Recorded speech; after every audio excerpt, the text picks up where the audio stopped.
Welcome to We Are UH, our podcast celebrating the centennial of the University of Houston. And today's guest is the chairman of the University of Houston Board of Regents, Jack Moore. Regent Moore, Chairman Moore, welcome to the show. Thank you, Mike. We appreciate you. Thanks. Great to be here. Congratulations on pulling this off. Yeah, it's going to be great. We're This is about halfway into it, and it's been great. this is a great thing you're doing. You know me. You can tell U of H stories forever and listen to them forever, Yeah. right? Yeah. And we have so many great alums, yourself included, that are Thank you. that a lot. The whole idea, the whole concept of our podcast was really, there are names that people will always know at the University of Houston: Akeem Olajuwon, Jim Nance, Bill Yeoman. But we're trying to tell all the stories, and people will go, "I had no idea that person is a UH alum." Yeah. Right. Yeah. And so we're in the process of doing that. You have a storied career at the University of Houston. I joke, I've gotten to the point now. So I just turned 60. I just finished my 43rd year around U of H. It's celebrating its 100th anniversary. So I've seen almost half. Yeah. You are at half. I'm at half. I graduated in 77. I will be at half You're at half. next year So on our 100th that's anniversary. important. That's important stuff, right? We need to know that half. Yeah. At the first half and the second half are very different. Absolutely. Obviously founded in 27, this is stuff that I know, first class in 31, graduating class in 35, private till 61, Yeah. public in 65. That's a very different space than when you finally get into the Southwest Conference, and then you go to 3 Cotton Bowls, and you go to the Final Four, and then you have this, whatever we want to call that time, until Renew Couture shows up. Yeah. And then, right? So tell us how you ended up at the University of Houston back in the mid 1970s. Well, it's probably like a lot of kids that grew up in Greater Houston. This was a great option for me. Thought about going to other schools. Yep. I had two older brothers that one had graduated from the architectural school. The other one was on his, I think, completing his 6th year to get his 4-year degree. That's right. But it really was opportunistic for me to come here because I was dating the love of my life Yeah. in high schools, and she was a little younger than I was. So Yep. staying home was, but I lived in the dorms my first year, which was Which great one? experience. Moody Towers or Todd Hall, Taub Hall. and couldn't afford Moody Towers. Each one of the quads has its own That's right. story of whatever We had lots of going on in that stories, space. Yeah. lots of stories. But Mm. I would say I always wanted to go into business school. It was just part of my DNA, I think, and at the time, it had a great reputation. Still does, obviously today even better. Yeah. But it was it was kind of destiny for me a little bit with Yeah. my older brothers, and I'm first generation. All of us, my 4 older brothers, all first generation college Wow. grads. So And you jumped in. You would have been a freshman when we got in the Southwest Conference. absolutely, Yeah, or a sophomore. right, something like that. right at it's the 2nd year. Yeah. So Big deal. yeah, Very big deal. watching Bill Yeoman redshirt all of his seniors the year before we got in. There's no truth to the rumor. Touche. You had to win one game, Touche. and he did it. Yeah, yeah. 30-0, right? Exactly. We'll never forget those Oh my those gosh. trips. But And that was, if you are growing up as a young man in Houston, and then the University of Houston gets that pat on the back. I'm actually hosting an event coming up here soon for the University of Texas, another volunteer role that I have. But people forget the University of Texas is the one that invited the University of Houston to join the Southwest Conference. I believe, Jerome Royal was yeah, a big proponent Yeah. of Bill Yeoman and getting them in the league, and that didn't backfire, but we didn't expect you to come in here and do this right off the bat. well, I think it was the days where they probably thought that we would be an easy mark, and I think he learned that the veer was probably something he hadn't seen any of, and Stop. yeah, hard to You don't stop. know where the ball is. It's hard to Uh, tackle the person with the ball. But Yeoman was such a great coach, Yeah. and we got a great coach today. Oh yeah. I've Yep. told many people that Willie Fritz Yep. is going to go down as being one of our great coaches Yeah. in football. So yeah, I graduated in '89, so I lived through the Coach Yeoman's last year, and then Jack Pardee. Mhm. And Willie Fritz reminded me of Jack Pardee, because he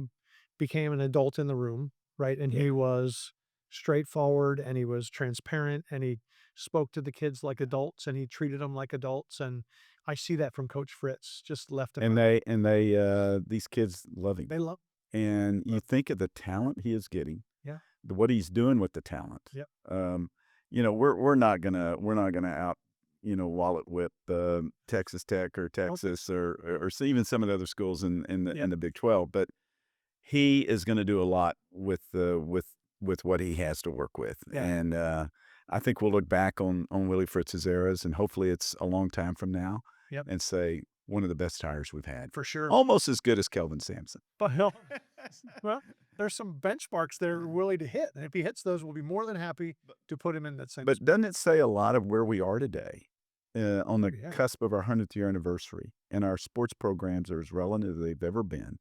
Our university is more relevant than it's ever been. yeah, A top 70 public university. yeah, I mean, we weren't even ranked, 20 years ago. yeah, And where Renew has taken us, medical schools, in fact, our whole health science, yeah. Nursing, program is pharmacy, just, optometry, yeah, social yeah, work. and more to come, Yeah, more to come. and a business school that's an engineering school, Yeah, a school of education, social work, all the things that we touch, you know, obviously, the other programs in architecture and law, and we've just got such a great bandwidth of opportunities for our students, our alumni, and this great city we live in. yeah. I mean, I I tell people all the time that, on the athletic side, buried down inside of there somewhere, you have Carl Lewis running around teaching your sprinters, and people forget that you've got the Olympian of the century, not of the decade, not of the week, of the century, is running around teaching your yeah, sprinters. and no It's a bigger real fan. and no bigger fan, right? And it's great to see, these real athletes that have just distinguished themselves beyond any concept Yeah, of maybe other things we have going on in the university to come back and commit yeah. to to support and give and teach and learn and recruit these kids and to the next to Now the next your goal. background has always been in business, right? You're a Right. business guy. You're currently the chairman of Oxy, correct? True. All right. Cameron for quite a while. Ran Cameron for a while as a How privilege. long? Well, I was at Baker Hughes for a long Okay. time, and I always say I went to Spring Branch High School, and the two things when you graduate from Spring Branch High School, you either went to work for Cameron or you went to college. I went to college. 22 years later, I came back Came back to Cameron. to Cameron, Okay. and so I had the opportunity to ultimately lead Cameron and Fortune 500 company. It was Yeah. 25,000 employees, and we sold it to Schlumberger, which was Yep. probably the premier oilfield service company in the world at the Yeah. time, and almost probably still is today. The building we're in today Today recording our is podcast is on absolutely Schlumberger campus right across. it's bittersweet, but Mhm. shareholders they loved it, and if you're a public company, that's Yep. sometimes your first obligation is to make the shareholders successful. Yeah, for sure. But I think about running a business in the city of Houston. And today, I think we have 35 Fortune 500 companies that are headquartered here, and probably some of them are Fortune 250 Be more companies. moving in. And you think of the importance this university plays, the role we play Yep. in their existence, educating their future employees, educating their employees' kids, uh, adding more education to their workforce, finishing out some of the things that maybe they lacked. Yeah. It's a huge opportunity for this university to continue to Well, evolve and with just a with that. global effect, I was getting ready for the centennial, and we're putting together a little soon to be announced. I won't divulge it here on this podcast yet, but Come on, Mike. we Come on. essentially to celebrate the centennial, we're going to ask our alums and our students from around the world to take a photo celebrating the centennial from their hometown. Mm, We have 124 countries represented on our campus. And I think currently, student wise, every state except Montana, we have a student from or an alum from. So we got to find somebody in Montana. That's the first thing.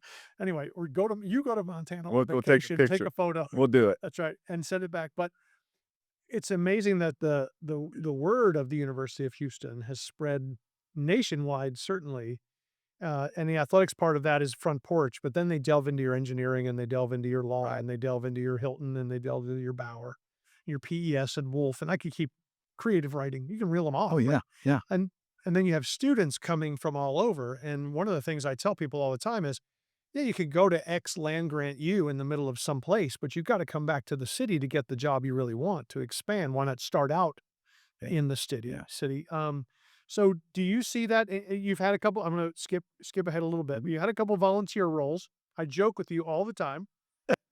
In my current role, you're still the only two-time That's true. president of the Alumni Association board.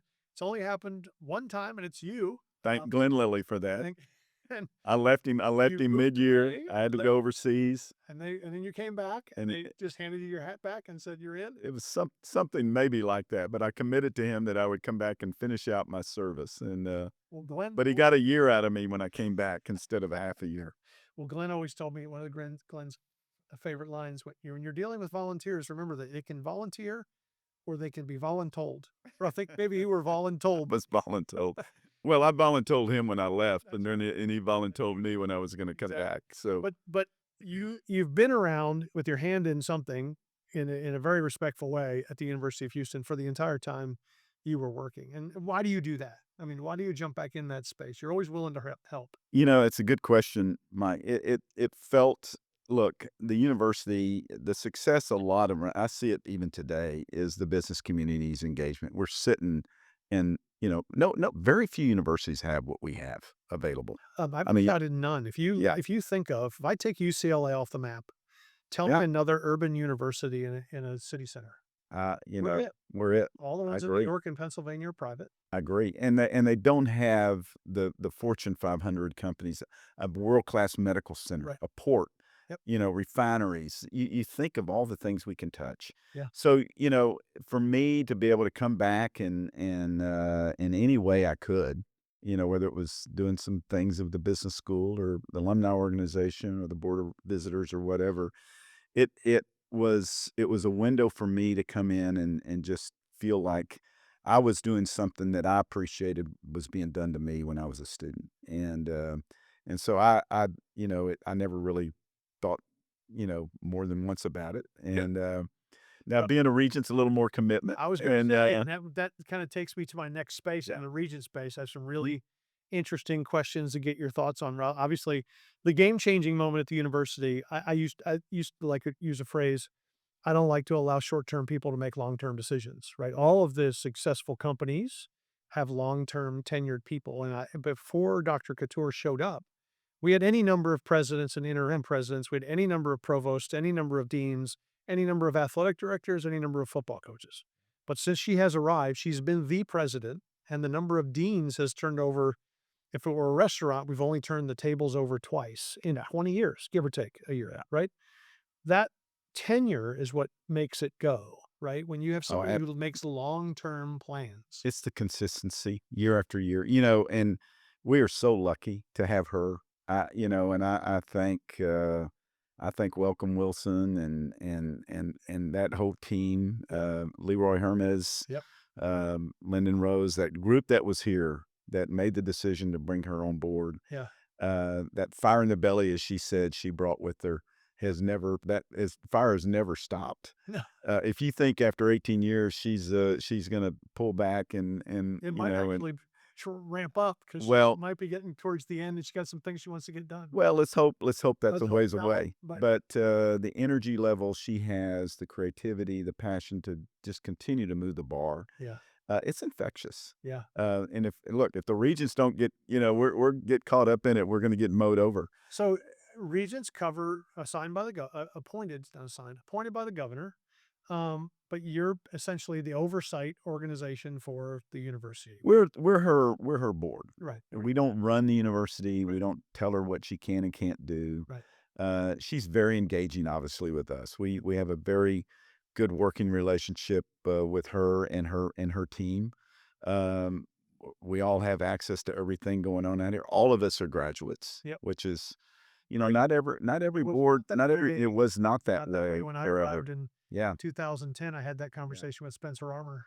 Well, I think we can thank Renew and Tillman Yeah. for making sure that if you are gonna be now, wait a minute, Patrick is not a graduate, I have to s but, He's he is so ingrained in the he is. University of It's in his Houston. blood. His dad and his mom will not let him, Correct. not let him, Right. you know, take any shortcut. That USC background won't matter when Exactly. he's around us.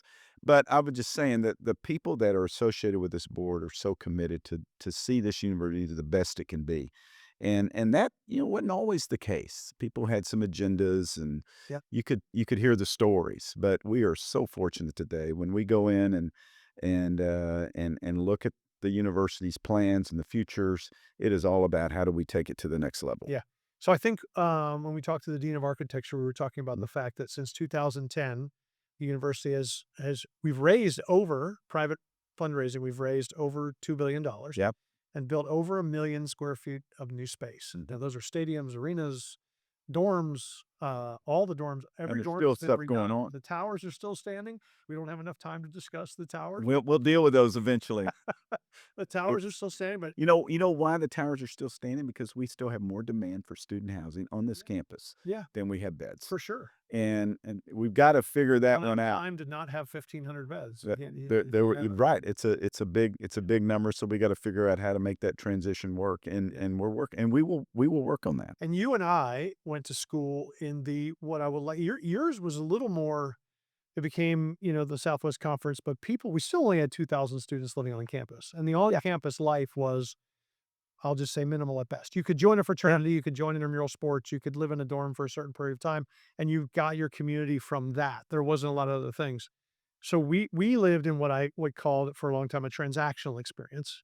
And now we're in a transformational experience. oh yeah, You're seeing the success level of 8 to 9,000 students that live on campus. Keep in mind, I tell people all the time, there's another 6,000 that live a block off that's campus. true. And see, They can walk to most people class. don't realize how important that is Yeah. to maintain that we are gonna build a culture here Yeah. that is a student experience. Yeah.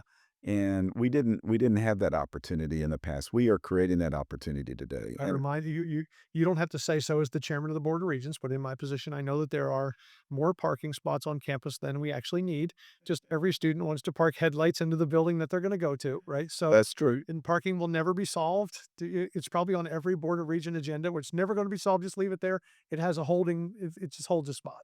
But in leading into the centennial, what are some of the priorities that you guys are looking at to try and get across the finish line Well, for I the think the centennial? campus, transformation. Correct. It's right now. I would say that most people think we're in the fence business, right? If we could, if we could sell, if we could sell space on the outside of these fences, Probably could. advertising Let's not space, put it out there. we'd be Russell could raise millions more dollars, but so I'd say the first priority is to finish the transformation campus. It's going to be phenomenal. It is. It's going to be a place people are going to come back to, that are going to want to hang out at. It's going to be inviting to not only just students and alumni, but the city of Houston, something they can take a lot of pride in. Yeah. And I think I think from the physical standpoint of that, but just from our whole purpose is student success, right? That's what we exist for. Yeah. So to create that campus they're proud of, they can engage in more so. I mean, there's going to be places outdoors for them to hang out, to study, Yeah. to engage each other. We talk a lot about online learning, and this is an opportunity to bring students back and make them want to be on this campus and take part of this campus. I think that's going to change. It's going to change the experience, Mike, in a way that we haven't seen in the past. Yeah. And again, I give Renew Yeah. all the credit for Yeah, having that vision and saying that's the we've got kind of to make thing this happen. that's the kind of thing that when you do that, when you water those student seeds, they become good alums. Yeah. If you don't have a good student experience, you have no real we overcame that, right? We had whatever it is that Yeah. had that experience. I tell people all the time, one of my great experiences was I came here to play men's tennis. They dropped men's tennis. I guess they thought this is the best we could do. We should just drop the program. But I I mean, got they saw your resume and play, and we should yeah. just drop this program. Anyway, that was in 1985. But a knock on my cubicle came, and a gentleman named Bill Yeoman looked over the cubicle and said, "Young man, it looks like you're going to be with us for a while because they let us work in athletics. I would like to take you to lunch with a couple of my friends and talk about what it means to be a Houston Cougar." And I went to lunch with Dave Williams, Guy Lewis, and Bill Yeoman by myself. I'm 19 years old. Wow. Okay. You wish you would have recorded that? I wish I'd recorded that because Dave Williams was a piece of work, as you know. Um, and Coach Lewis, we were friends until till he passed. I mean, I was one of the people that saw him at the end. We got him into the Hall of Fame. Was one of my great goals when I took this position. Fantastic. Get him into the Hall of Fame. Coach Yeoman, we had him in our office for the last 8 or 9 years that he worked. Yeah.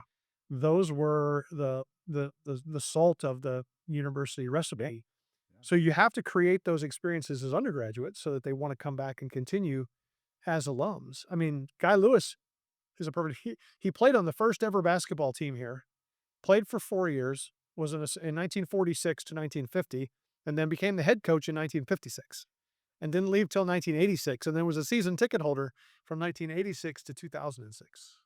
Amazing. They broke the mold. It's unbelievable. So I don't know. Maybe Kelvin will stick around and be a season ticket holder till he's 96. maybe, well, if And as long as he gets his grandkids to come to the game with him, I pretty think sick about we may have to get them tickets to get him here, but I don't think he'll need too much coaxing. So let's talk about athletics for a moment without touching on any of the not controversial stuff, but the game has changed in the funding of athletics. Yeah. Private funding, institutional funding. Without that, just talk about how the game has changed fundamentally. One of my big concerns is that my biggest concern in the athletic space is in the transfer portal. That's my space. Yeah. And only because I don't necessarily care how often a kid transfers, but I'm concerned about the kid's experience and what's their alma mater when they're done. Yeah. You know what I mean? That's where I sit. Talk about what you guys talk about the sustainability of this current model. Well, I It's think, something. yeah, it is. As we speak, there is legislation being probably today, tomorrow, whatever, If you and wait, it's between 2 o'clock. about three, it may have all changed, but I think the federal legislation is going to have to step in. I don't think the conferences can sort it out on their own. Yeah. There's the haves and the have-nots, Yeah. and there's people that have become very focused on what's best for them instead of what's best for college Right. sports. And so I think we're going to need some help that Yep. puts a little bit of some boundaries Yep. around this. Yep. How often can you transfer? How often can you? 100%. How much is this position worth? And I you know it's changed forever in terms of NIL. Yeah. I think, I think most of the coaches will say, yeah, we understand some of these kids are talented and they're bringing a lot of eyeballs and revenue opportunities to the schools, and they should participate in some of that. Yep. It's really though, there's just there's no ceilings, Right. there's no rules, there's no Ultimately, it's unsustainable. so it's unsustainable. We'll end And it. We'll end it. but there's so many kids though that are coming to universities like you did back then Yeah. and when you were 18 years old. I'm going to get to go to college because I'm an athlete. Sight unseen. I came And to the University and of Houston. and there's thousands of kids that are going to get, left behind if we don't do this right. Right. And I think that's the objective of every administrator and every athletic director and even head coaches. Right. Is that we got to fix it so that the vast majority of these student athletes do get what they came here to do. Great education, great opportunity to go get a great career, have a great career. It probably won't be in sports Yeah. for 98% of them. Right. And then, have a great life for your family, for your kids, for your grandkids, and look back on that college experience as something that was really, really rare and special. And that's where we've got to get back to. It's kind of gotten away from us now. We think every kid is going to be in the NFL or the NBA or Major League Baseball. It's not reality. No. So we got to deal with that. Well said. In the couple minutes we Okay. had left, the university has an aspiration to be top 50. Right? Right. And we're I moving. I We're kinda moving walk in that around every direction. now and then going, okay, which listing are we looking at? But regardless, we're very close. Yeah. What does the university? What do you think the university needs to do, or what has the board identified we need to do to get to that space? First of all, it's graduation rates. Okay. I think we got to get these kids here, graduate them on time. Y- Debt has got to be an In a issue. We can't, 4 year, yeah, 4 year, yeah. I mean, look, they grade on 4, 5, and 6 year graduation right. rates, but you want to be We are 50% in we have 4 years. made a lot of progress on the 6 year rate, and now we need to. And Renew said we're going to focus on the 4 year graduation rate. We don't know. We're not going to focus on 5. And so I think that is a barrier that we have to achieve. And I think once you get to there, I think you know the other things start to fall in place. We're doing a lot of the right things. Yeah. When you look at our degree programs, you look at the breadth of what our kids can come out of the school being able to touch Yeah. and impact. But it's the graduation rate we need to work on. So we're about to go into another Mhm. semester. We're right at 50,000 students. We're almost out of For any parking more? spots. We're almost Do out we of have parking. room for any more? I mean, it's kind of a half-baked comment, but it really is. I mean, Yeah, I went to school there. This is just 30 years ago. We had 27,000. yeah, Right now we're going to push 50, we will, right? and we'll Yeah. probably push 60 at some point It's between amazing. now and the Yeah. next 10 years. The thing that makes me most proud is that I was given some information, that when you and I, and you're a little bit older than me, respectfully, not much, um, went to school here, the University of Houston was university of first choice about 35%. Yeah. And now for the freshman class, it's in the 70s, Yes. which means we are the first choice of students wanting to go to college. That's a big deal. Yeah, it is, Mike, and it's because, some of it is we're starting to get some legacy kids. This has not been a legacy university for a long time. I mean, we're almost at 100 years, but it's a young 100 years for us Oh, yeah. because of kind of where we started. And so you're now seeing kids come here because it is, it's their parents went here, Right. or their uncles went here, And had an experience or that their they want to brothers, share. or Correct. yeah, and they want to come here and be part of what they saw and what they've been part of. We and are it's very young. To your point, if you just do the math, I think I mentioned it at the beginning. We've only been public since 1961, right? That's really the start. I mean, you have the the GI Bill, and where we started, but 61 public, so we're 65 years old. I mean, it's not it, a big number. it is not a big. University of Cincinnati just celebrated its 200. That is It's true. that I didn't know that. Yes, That's big because UT is what 150. So big number. so you think about it, it's that is a big number. Yeah. I think we have only great things in our future. And we've got, we're sitting in a city that is going to, benefit what we're doing here in a big way, and we're going to benefit from that relationship. And the kids that are wanting to come here, the number of students that are applying to Eastern Bernie is setting new records the last several years in a row. And I think everything is looking up for this university. It's going to be it's a great time to be a Coug, and it's a great time to be, looking at the future of where this university is going to go. With the centennial coming up, and I know the answer to this is not going to be a particular game, and it's not going to be a building, but what's the most important thing Jack Moore will remember that he got out of the University of Houston? Oh, wow. Just, that's a great question. There's so many things that I can think of, but looking at where our alumni will be in 20 years, these students that I had the opportunity to, to Fact. shake their hands when they graduated, to watch those special moments for them, and see the impact they're going to make on the lives of their families and of the city and of the companies they choose, or their careers, whatever it is. Yep. That's I'm gonna be able to say I was there when that happened. Well, That's pretty congratulations great. on Thank you. all your success. Congratulations for being a great leader, for being a great volunteer, and for being a great Cougar. Well, Mike, thank you. Thank you for doing this. Of course, we're Yeah. telling stories, and you have That's a right. great one. Go Go Cougs. Cougs. All right.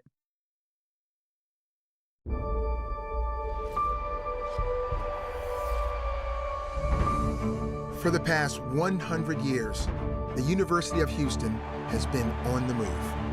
We've been building something, step by step, achievement by achievement, victory by victory. Where others may ask, what now? We say, here's what's next. It's about building and growing a research engine that helps power our city, our state, our world. Attracting and supporting a vibrant, global campus community right here in Houston. Graduating students who are ready to meet the challenges of tomorrow. Determination, tenacity, and an entrepreneurial spirit. This is what makes us Cougars. And this is why we can't be stopped.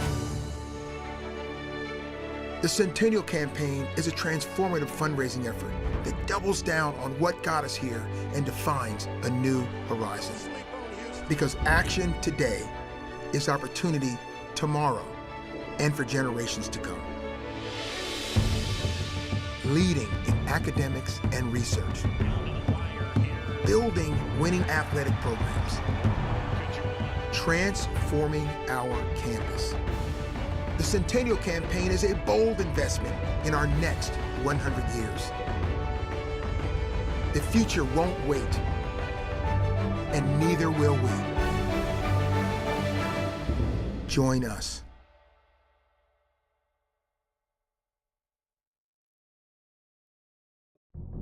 What if? What if there was a place built not just for discovery, but for turning discovery into impact? A place designed to help ideas move beyond the lab and into the world. At the University of Houston, innovation is more than an idea. With over $200 million in annual research and global leadership in patents, at UH Technology Bridge, more than 200 startups have launched since 2015, supported by incubator and accelerator programs like the Innovate Hub. The real challenge isn't imagining what's possible, it's accelerating the journey from research to reality. That's why we built an ecosystem, one that connects scientists with entrepreneurs, industry leaders, mentors, and capital. A place where innovators are supported, companies are formed, and bold ideas gain momentum. Whether you're an industry partner, an investor, or a mentor ready to guide the next generation of innovators, your expertise can help shape what comes next. The future doesn't wait. It starts here at the University of Houston Technology Bridge.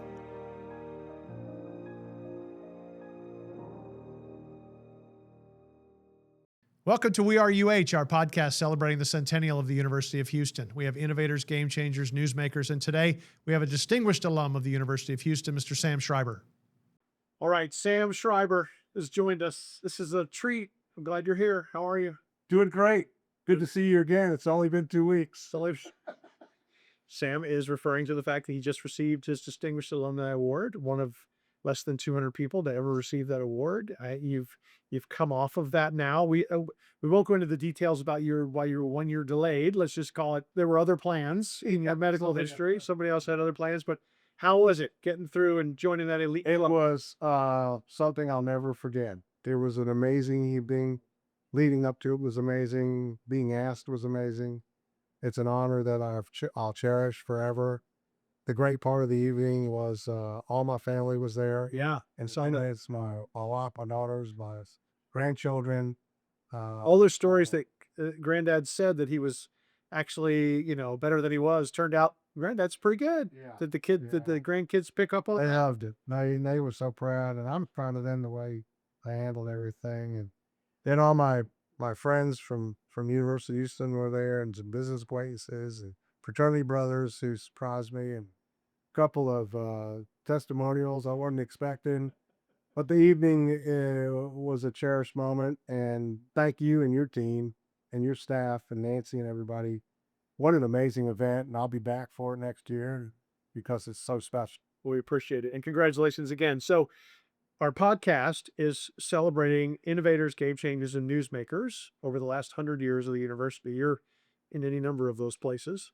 But the bad news, as I like to tell some of us more seasoned alum, we'll call it that. Well, so clearly, that we've seen a lot of those 100 years. So Yeah, I got half of them. So when did you arrive at U of H? Remind everybody that's out there listening who doesn't know you. Sam Schreiber arrived in University of Houston, coming off an Eastern Airlines plane from New York, and landed in the fall of 1970. What's the trend now? Tell me you're such and such without telling me you're such and such. Eastern Airlines will do that. Right, right. I'm aging myself out of the shoe here, but came to Houston.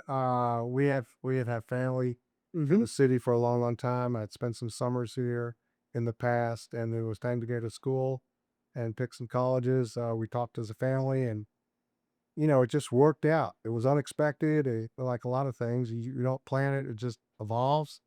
And came here at a time when the city was still young, if you would. Oh, yeah. It was developing and growing. And that was one of the reasons my parents focused on coming here, along with also having some family here.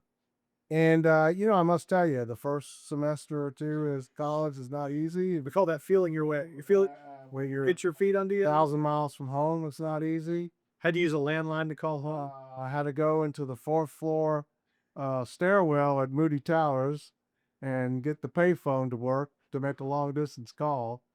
But we did all that, and I had to get the football players out of the way because they were living. Lined up to use the phone. Yep. But, Moody Towers is a special place, and So you were kind of in new Moody Towers. I was. We were the first group of residents Really? in the fall of 70. Yeah. And I met some friends there at that time moving in, like Doug Brooks and the others, and we've been friends ever since. And that was quite an architectural feat to put a 16 to 17 story building on a university campus. Yes. When Moody Towers was built, they were, I think at the time, the only building on a university campus higher than 10 stories. It was. Then I we was built on two. I was on the 11th floor, floor. and I actually lived there for 2 years, believe it or not.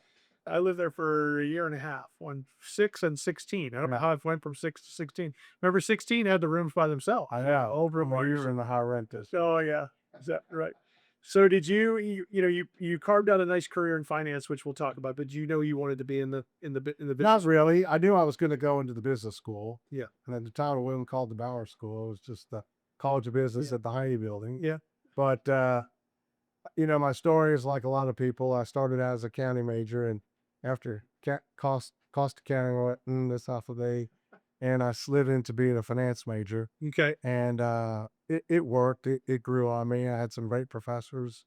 Bill Critlow comes to my mind. He's a legend. Steve Bolton, people like that. I mean, I remember this after all these years. Yeah, those are core memories. If you remember professor names from 50 years ago, that's pretty good. Yeah, they had a big influence on me. And so, I matriculated over those 4 years. I'm a 4-year student. Good for you. Out. So I helped the average. I'm not in that category. So I helped the I average. had a dad who called me at the end of year 4 and said, "I just want to remind you, I only signed up to pay for 4 years of this operation. So Right. I've done the math, and you got at least one more." So yeah, Well, we got it out at 4, and then it was time to go find work. And 74 was a tough year. Yeah. It was tough. I pounded the pavement quite a bit, and just so happens a friend of mine told me about an opening at what was then Texas Commerce Bank, Oh yeah. and interviewed a couple times, and So you loved it right off the bat? oh, I ate it up. Did you? I thought I'd work there forever, Yeah. forever. It's nice when you find your spot, right? You find your There was the culture, the people, the attitude, the success, winning, yeah. pride. All was a great ranking for it. Oh yeah. Who bought that? Back JP Morgan. Well, yeah, it was JP Morgan too. But so I lived through that. Moved around a little bit. They moved me to Dallas. we'll talk about Dallas on the spot. Okay, sorry. Got married in Houston. My wife and I, Ellen, got married in Houston in '78. You moved them around a little bit. You in your awards program talked about how you moved your kids around a little bit, and We did.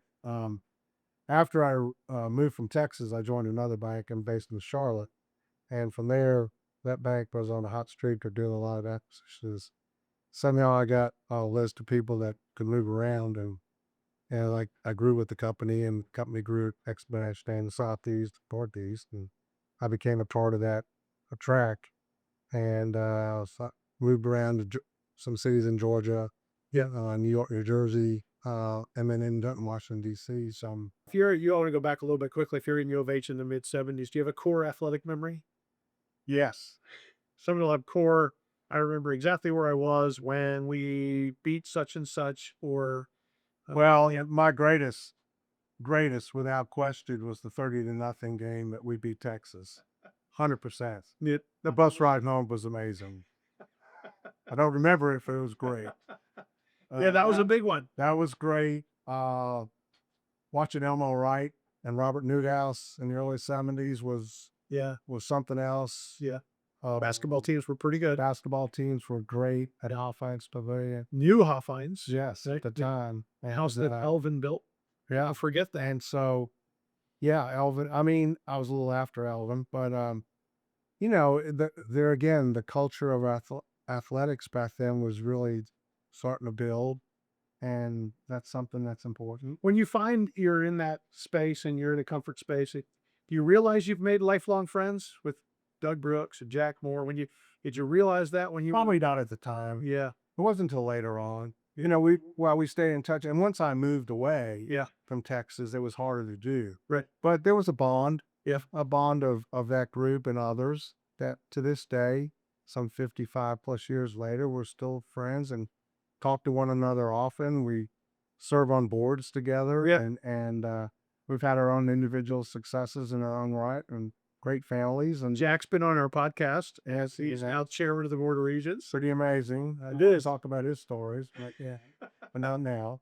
But Doug and Jack are close friends, and others are, and it's a bond that you have for a long, long time, and I'm very grateful for it. The experiences I had here, I don't think I appreciated it at the time, and maybe if I did, I would have stayed longer, like you did.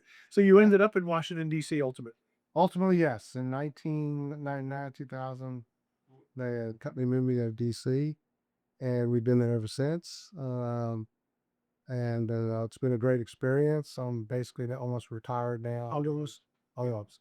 Hasn't taken? No, not Cason. I'm doing You advisory strike me as work. somebody that's gonna, It's hard. It's hard. When all you've done is work, yeah. to just stop, it's hard to do. I'm slowly turning it off. I'm doing an advisory job for a friend of mine's bank Yeah. in DC. And that's going on pretty well. Yep. And still on a couple boards. Yeah. And help the university up, and And your golf game's coming around? it's getting better, but it's not going to get much better. No. You need to dedicate more time to your golf game. Well, I do. Have better conversations about it. You're right. You're a member of a terrible club, so it's Well, amazing the greens are Congressional Country Club is a great place, as you know. as I know. We've had you there a few times, and you're welcome to come anytime. We don't talk about what's the little par 3 coming off the clubhouse. Did they change that? Is it Yeah. still a par 3? Is it number 10? Number 10. Yeah. Now it's on Of course. now it's surrounded by water. Yeah, that's worse than it was before. It's honor. So you obviously have enough core memory that now you're giving back, right? Now, so now you're chairing the Bauer College Board. So tell us what that's all about. Like, give the folks a Well, little I mean, inside look. Bauer is an institution here, Mhm. and thank you to Ted Bauer for making it a great institution. We deserve it. But Bauer is sort of Houston's one of the largest school level campus. It's got a great reputation within Houston and Texas, and starting outside of Texas. We graduated, I think, around 1,600 students this last spring. Um, I've been involved on the Bauer board probably about 10, 11 years. Yep, a few deans. And we've had a few deans. Good ones. Yes. You're good when you lose good dean. I mean, you don't want to lose a good dean, but it's better than the opposite, or you have to make a change, right? I was involved in the search committee for the dean before that we have now. And so at the time we hired Dean Gang about a year ago, the conversation with the then chairman, Paul Peacock, we discussed, I've been around a while. Would I ever want to consider chairing the board? And I've always been reluctant because I don't live here. Right. And I want to give the time. And we discussed it a lot, and we felt like we could do it. And we're in a transitional period. And I really jumped in with both feet. And Dean Gang is doing a marvelous job. He's assimilated in. His team loves him. He's very engaging with students and faculty. And Bauer has some, I'm not going to call them silos because that's not right, but they have like 2 or 3 different initiatives that are running pretty fast inside of Bauer. You have the Wolf Center for Entrepreneurship. You have the Program for Excellence in Selling. Then you have, then you have I will call it regular is not the right word to use, but then you have the curriculum inside the college that students can participate in. You have the Cougar Fund where they're investing literally millions of dollars to learn how to work the stock market. When you have these advisory meetings, do you have separate times for each one of those, or We do. We make sure we have representatives from those various programs on the board. Okay. So during those meetings, we talk about that. Our board now meets 3 times a year. It was meeting 2. We put a 3rd meeting in place because there's so much going on. We're very cognizant of rankings, as is the university and should be. And we've got some goals and objectives this summer, we're working on our 5-year strategic plan for Valor, which will be completed in the fall. And everyone's engaged. We had a great kickoff meeting back in early May. And so we're pretty excited about what that's going to look like and what that brings. And, we continue to grow, and missions for Valor are at an all-time high. Yeah, that entry requirement is going up, which is good. Curriculum's good, and entry requirements are increased, which is the right thing to do. We've got to get our graduation rates up, but last year, on average, Valor graduated 73% of students of 4 years, and that helps the university out. Yeah. And of course, we talk all the time with our guests that are a little more in the academic space, not the athletic space or the fundraising space. Uh, the University of Houston is so important to the city of Houston, right? The success of the city of Houston. I have a friend of mine who is one of the partners over at BDO, and he can't wait for another class of accountants from the University of Houston to graduate because they lean on having our students in their business. Well, a lot of them do. The accounting firms, some of the oil and gas firms. We've got beginning to step out into Katy. Yeah. Barrel will have a position out there to do some things that support that community. So we're excited about that. It's all about winning and delivering for students, and I think we're doing a good job. Yeah, as is the university. If I think the other two buildings, the SEMO Hall and the Insperity building, have come online since you've been involved, right? I can't remember how old those two. They went there a good bit. So Bauer has good space now, We do. right? It's an interesting. We won't talk about the architectural hallways of Melcher Hall, the original Melcher Hall. I'm sure. Let's just say I'm sure it wasn't a University of Houston architect who designed what is a circular maze. You feel like where am I going? Wasn't I just here? It is a little bit of a merry-go-round. It is a bit of a merry-go-round. But I think it's important for people to know how important that college is as an anchor college to the University of Houston. When you look at really successful universities, your business school, your law school, your engineering program, and now we have medical, right? Those are the big piece. And you mentioned how cognizant they are of rankings, right? I think Wolf Center is still Number one. number one. Program for excellence in selling as a selling program is, I don't have off the top of my head, top three. And that raises the whole profile of the college. Do you guys have a specific goal in your strategic plan that you're one thing you want to pick on that maybe one of your initiatives that you're trying to focus on? Is there something specific besides grad rates? Grad rates are really critical. Continuing to have diversity of students, very critical. New professors. Yeah. Bringing in new leadership, new professors to support the initiative is very critical. Yep. Research. Yep. Can't have enough of it. All that sort of falls into the farm. Do you all have conversations inside of not only the board meeting, but some within your other colleagues that are, whether it's Jack on the board of regents or Doug was on the board of regents, but Doug is a Hilton guy, right? You've got Jack, you've got some other people that you've been about the overall experience at the University of Houston and making sure all the pieces are there, that the athletics piece is there, that the student success piece is there, that the scholarship piece is there, right? Going to college anymore is not a inexpensive proposition, and maintaining that University of Houston's, we've always owned that space of being the most efficient and affordable education, certainly in the state, if not in the country. One of the reasons you and I, even coming from out of state, was we won't discuss what the hourly rate was when we went to school. Yeah. It was pretty good.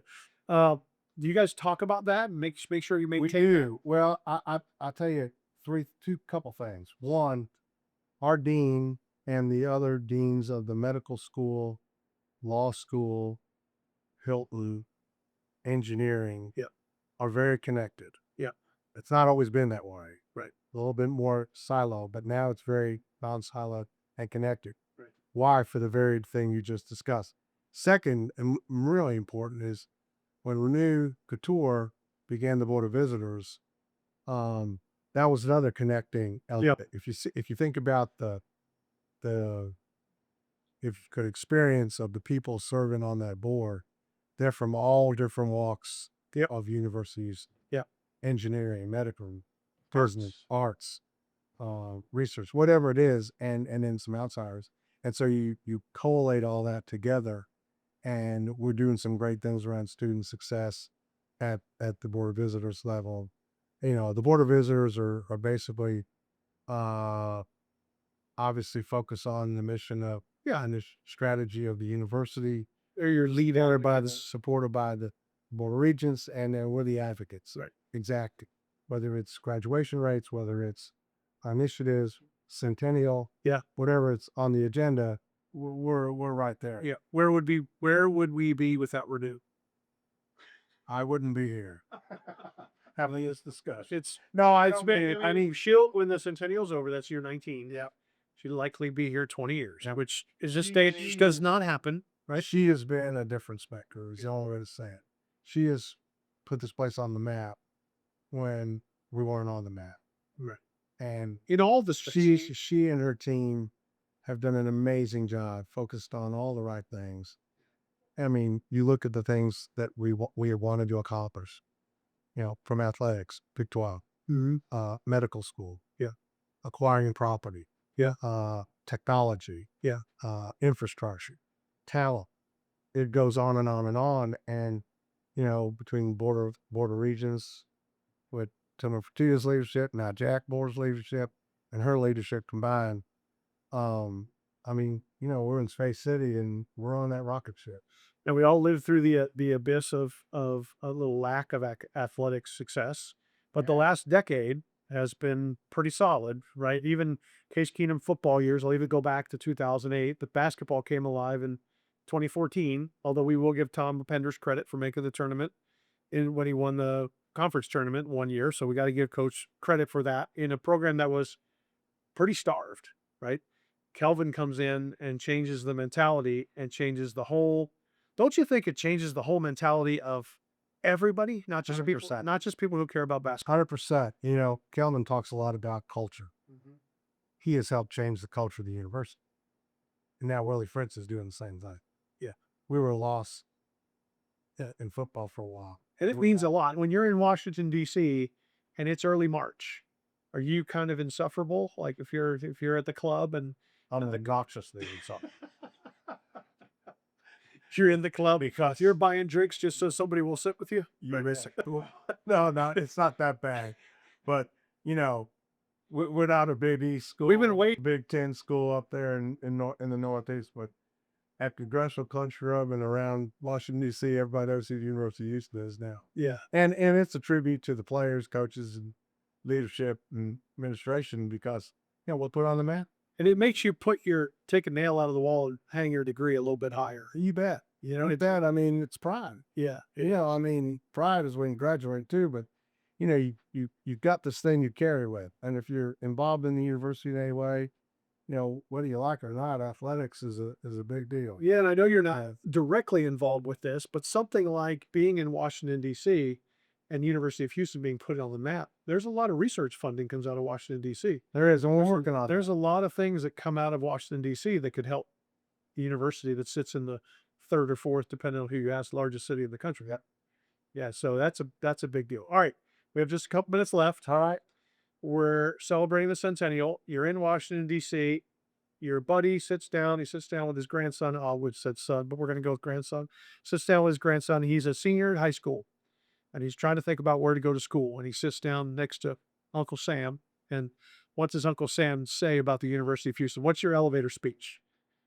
Real simple. My elevator speech to have that conversation is you got to take a look at this. You know, can't stop Houston, can't stop us. Yeah. It rings true. We're about to be 100 years old. Think about how far we've come and how far we've got to go. Yeah. And we've got the resources, we've got the drive, we've got the culture, we've got the success, we've got the brand. We just need to continue to grow smartly. And we're a well-known institution in Houston. We're a well-known institution in Texas. I think we're beginning to spread our roots a little bit outside of the state, which is fine. Internationally, we do pretty well. And so, yes, it's a conversation that is very easy to have today to talk about the virtues and successes of U of H. Might not have been that easy 25 years ago, but it's sure easy now. Are you working on those grandkids? You bet. I got one here this week. The basketball camp. My 11-year-old William is attending Kelvin Sampson's basketball camp this week, and he's bought and paid for. He's ready. He's having a big time, and he's at that age where a lot of things are making impressions, and he's having a great time. He's learning about culture and leadership and attitude and teamwork, and that's what it's all about, whether it's in athletics or life. Well, there's 330,000 or so alums of the University of Houston, and less than 200 have ever been called a distinguished alum, and you're so deserving of that. We appreciate you being around. It's a staggering number, by the way. It is. It is, but you deserve it. And you congratulations on your success in business. Congratulations on being a successful granddad, and I hope your golf game comes around, and we will see you down the road. Well, I do too. Thank you for having me here today. It's always a pleasure to talk about the university, and it's always a pleasure to be with you. Thank you, Sam. Go Cougs. Go Cougs.